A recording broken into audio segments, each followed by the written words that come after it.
Beats.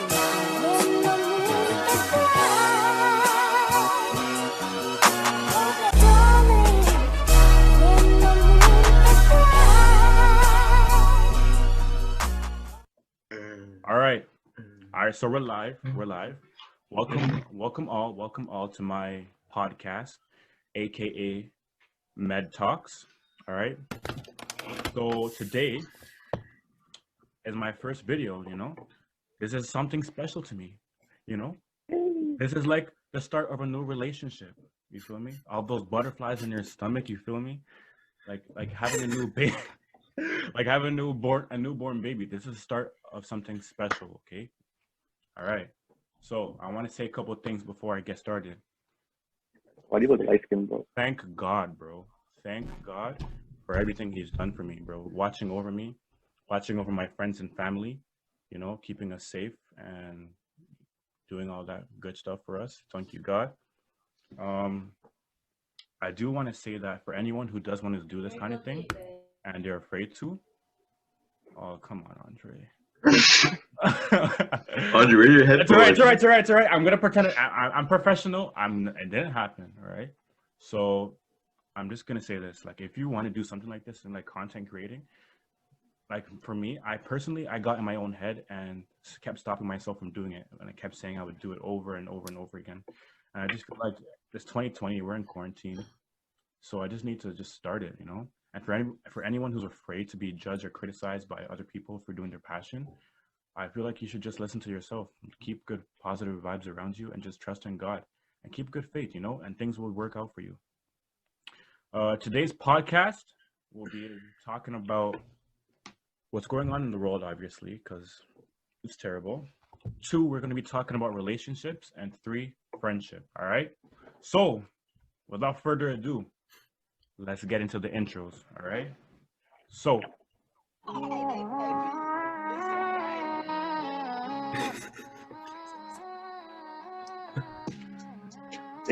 big hit. all right, what do we got? My dog, my bro for life, bro. Swag Bear for life. What's up, guys? Glad to be on the podcast, episode 1. Supporting my boy. You already know what it is. Repping Laurier, Waterloo, all that. All right. Follow me on Twitter, Caleb X. Welcome. My bad. All right, my next guest, I know him as Mr. Money Moves, aka YG Bazzy. Yo, you guys already know what it is. First episode of M.E.D Talks. Many more to come. We about to create something new right here. Stay tuned. Follow me up on IG, YG Bazzy. Already know I'm in the cut. All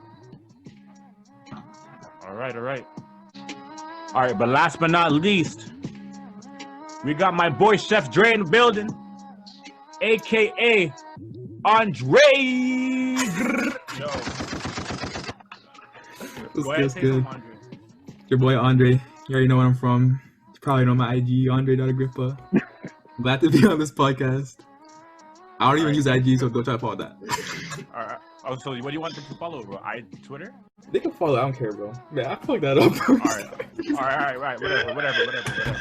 All right. Enough of the blood clot intros. All right. So our first topic is, what did you learn about yourself during quarantine? I'll start it off. All right. So one thing I did learn about myself is that I have a bad anger problem. I don't know if you guys noticed it, but a couple weeks ago, one day, me and my mom was in Bath and Body, and she had said something to me, and it wasn't what she said to me. It's just like how she said it. I wasn't mad at her, but what she said, and I kind of blew my lid, and people in the store were looking at me, so I kind of realized, like, bro, I need to calm down. I need to chill a little bit. You feel me? I'm very impatient, and I'm very self-centered. I can be very self-centered, I just have a different mindset. I want to be a different person after quarantine. I don't want to go at the same mentality, to be honest with you.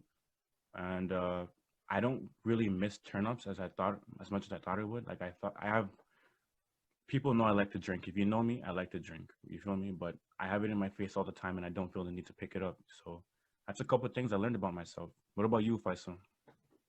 Yo, what this quarantine taught me is that again, you really gotta be as mentally strong as possible. You know, you really gotta have like a strong foundation in your life, and you know, gotta have a good direction where you're going. See where coronavirus and whatnot has put businesses and out of basically out of business, losing profit on that, people losing jobs, and you know, you can't really be waiting for any government to help you out or anything like that. You really gotta take stuff on your own, and you know, make this world your own. And like what we're doing right now, we're doing our own thing. We're starting brand new. You know, we don't really have any help or anything, but we're just taking the initiative, and that's just something that I gotta, you know, I think everybody should learn from themselves.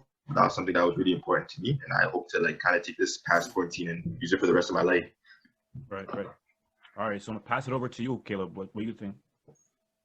Honestly, like I just like realized the importance of like solidarity, like being by yourself, Right. like And if you want to like understand like who you are, like without like the influence of like the people around you, your friends, your peers, like without like the fear of being shunned or like being you know being judged for who you actually are. So yeah, like when you're alone, you can just like you be can just yourself.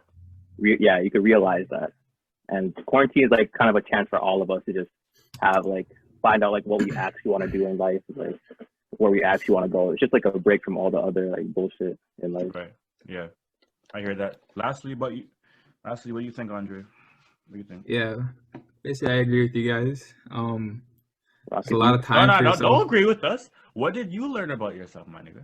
What did you learn? Well, like yeah, like you have a lot of like free time, and like you can either spend that free time like doing nothing, or you can kind of just Play Rocket League.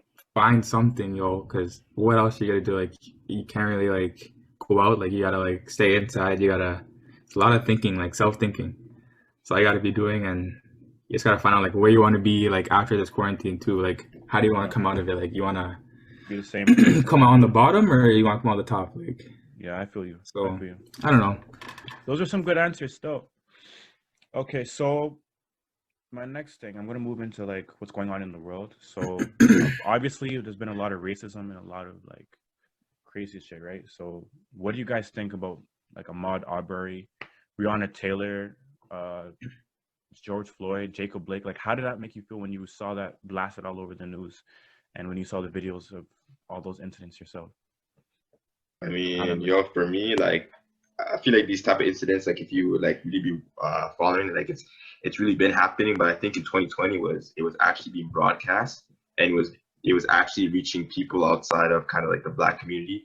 Yeah. Because if you remember, like a lot of stuff that was happening back in like 2014 or 2012 as well, you know, like stuff like this has been going on, and a lot of stuff aren't even really being recorded, right? It's just what you know, right? And this is only the U.S. There's obviously other things that are going over the world as well. And obviously, like I felt good that, you know, us finally that we were taking a stand and we were actually standing up to this, and there was actually other people joining kind of the movement, and you know, people spread more awareness, you know. But at the same time, like it kind of made me feel like I don't want to say, it kind of made me feel like a different type of way when I realized that like kind of died down after a couple like weeks or whatnot. Like people just went out to protest, which I'm glad they did, but you know, they didn't really keep the same energy, which is to be fair to them, it kind of is what it is for them. But for me, just felt like, you know, we should kind of keep the same thing going, and we could, you know, possibly even make changes. But overall, I would say that, yo, honestly, like I'm actually glad that it was for sure 2020. Like, you know, some sports teams or whatever were doing the stand and whatnot. Yeah. So at The least NBA, it was reaching to people with Global. you know, even people with power as well, right? Yeah. Yeah, that's like the main thing I kind of took away from it was like now like big corporations are supporting us and stuff like that. So like it feels like it doesn't feel powerless anymore. Like it feels like something is actually getting done. Like in 2016, like people were like retweeting stuff, sharing videos. Like now you have like Jeff Bezos talking about it, all this shit. So it feels empowering. I hear that. Mhm. What about you, Andre? Yeah, even though like a lot of the people you mentioned were like from the States and stuff, like Canada's not like excluded from that. Like I don't think any other country is excluded from that. Like it's just kind of it's happening all around. Like it's not just happening in the States. And like I don't know, people just like I feel like people like now are just like having like growing to have like no filter.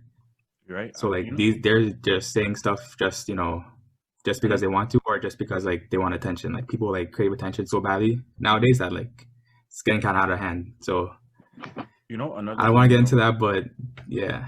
another thing though, like it's crazy because this has been around for so much time, but it's taken this year to really show us that it's still a huge problem. Like I think for the most part, everybody thought, you know, racist, this, whatever. But now, like with 2020, I guess this was a year to like really open everybody's eyes. You feel me? I feel like everyone was stuck in their own ways. I feel like our generation was like, I guess, stubborn, undisciplined, and just not woke. You feel me? And with all this pandemic stuff for self-reflection and these racist, you know, things going on, it really gave us a lot to tell our children and our future and grandchildren. Sorry, you know, a lot of things that we learned, we have to educate the next, you know, future generations. So I'm kind of glad for that in a sense.